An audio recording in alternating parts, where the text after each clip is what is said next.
I want to take a few minutes to address this account here, home birth after cesarean. And although it has a very modest following, I do think it's important to address accounts like this because they are just putting it out there that they clearly are advocates, whoever this is, for a home birth after cesarean. They even say they have resources for HBAC or home birth after cesarean, which I find interesting because we don't have a lot of data in the United States for sure, or even in England or Canada, where the midwifery system, midwives are integrated into the health systems there.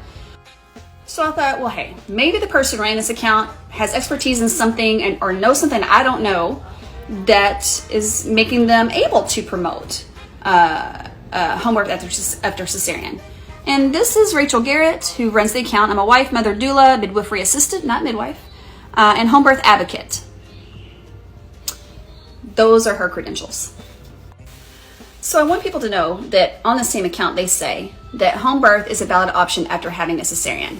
This is coming from someone who has never managed patients having a home birth after cesarean, has never treated the complications of a home birth after cesarean.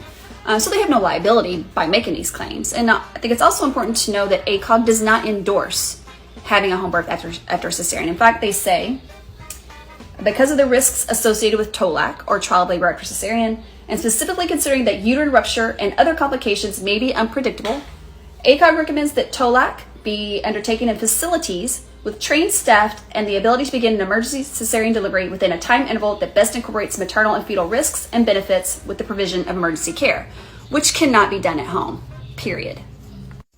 The next statement is the risk of major complications occurring increase with each cesarean and decrease with each VBAC.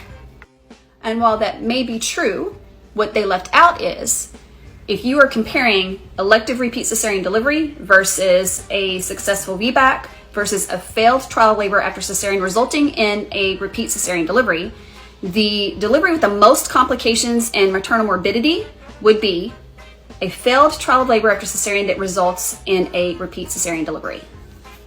So that means if someone is attempting to have a trial labor after cesarean and something happens that requires a repeat cesarean delivery, those patients undergo the most complications. And those patients cannot be managed at home. And this last comment here, nearly 90% of women who plan a HBAC are successful. That is not reported anywhere. Be very wary of these accounts.